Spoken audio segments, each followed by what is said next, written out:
Pietaka. 3 texts on consciousness only. By Xian Sang. The 30 verses on consciousness only by Vasubandhu.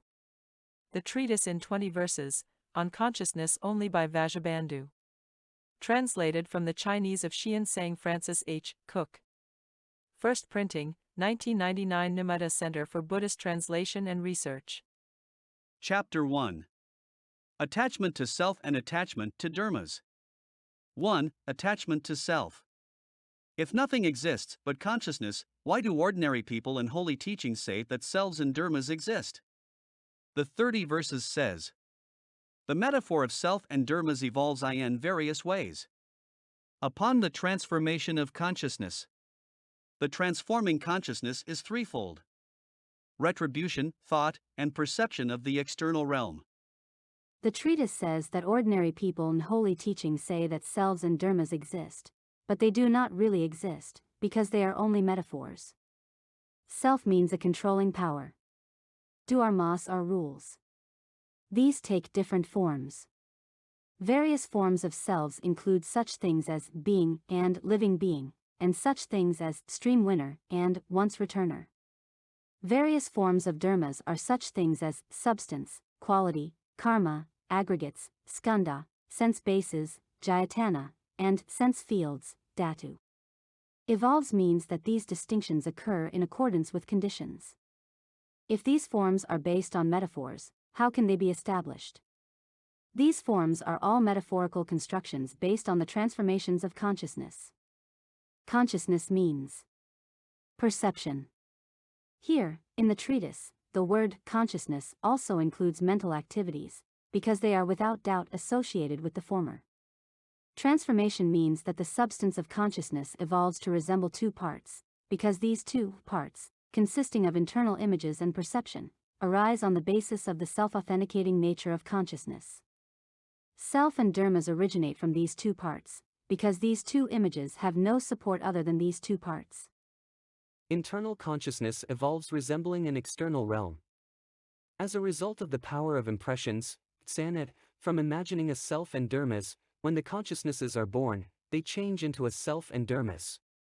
Even though the images of this self and dharmas are within consciousness, still, due to imagination, they appear to be external. From beginningless time, sentient beings consider them to be real selves and dharmas as a result of this grasping. One is like a dreamer whose mind, because of the power of the dream, appears in the form of various external things and who consequently considers them to be really external things. None of these selves and dharmas that the foolish believe in really exist. They are said to be metaphors because they are based on nothing but false delusions. Even though these apparent selves and apparent dharmas that are evolutions of consciousness exist, they are not real selves and dharmas. However, they are like manifestations and for that reason are said to be metaphors.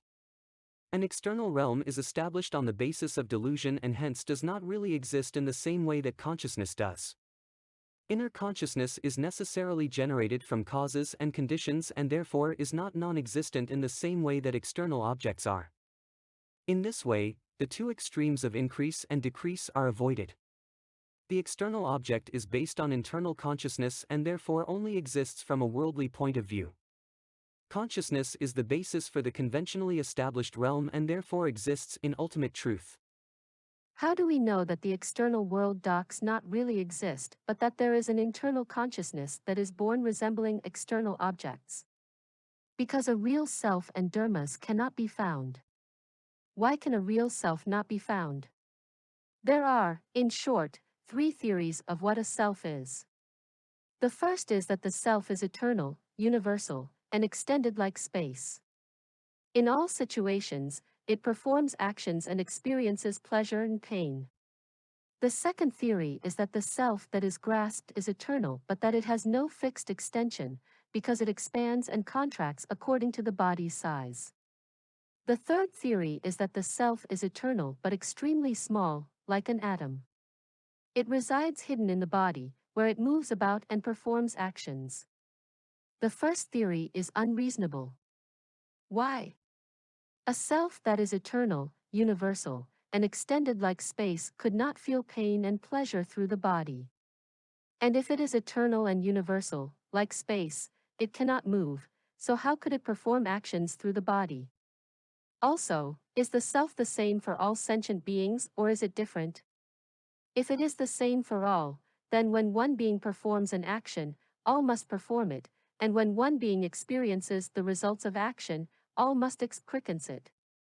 If one being obtains liberation, all must obtain it. This is a big mistake. If, on the other hand, you claim that each being has a distinct self, then the selves of beings must merge together and their substances must be mixed. Also, when one acts and experiences the results, then all must act and receive the results, since all selves occupy the same place. If you claim that the action or result of action of beings is distinct and peculiar to the individual, and thus no error occurs, this is not reasonable, because action, result, and body must be united with all selves. It makes no sense that they belong to one and not another. When one obtains liberation, all must obtain it, because the Dharma practiced and realized would be merged with all selves. The second theory is likewise unreasonable. Why? If the substance of the self is eternal, it cannot expand and contract in the body, because, expanding and contracting like a bellows, it must not be eternal. Also, if selves correspond to bodies, they must be divisible, so how can the substance of a self be unitary? Consequently, this theory is simply childish nonsense. The third theory is also unreasonable. Why? If the self is as small as an atom, how can it make a large body move? If you claim that even though it is small, it travels through the body rapidly, moving like a whirling torch, then the self you are attached to is neither unitary nor eternal, because that which comes and goes is neither unitary nor eternal. There are also three other theories about selves. The self is identical with the aggregates, skandha, it is different, it is neither the same as nor different from the aggregates. As for the first, it is not reasonable that the self is identical with the aggregates, because a self that is like the aggregates must not be eternal or unitary. Moreover, internal forms are not a real self because, like external forms, they are substantial.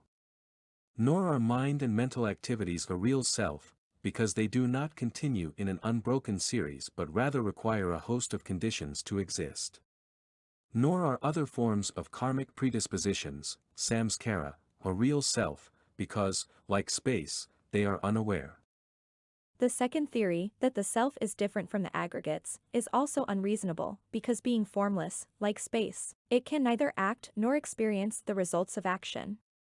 Finally, the third theory, that the self is neither the same as, nor different from, the aggregates, is also unreasonable, because by saying that the self is based on the aggregates but is neither identical with them nor different from them, the self would be something like a pot and not a real self.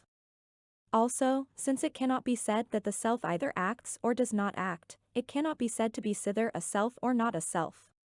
Therefore the real self that is grasped does not exist. Also, does this real self that is grasped think or not?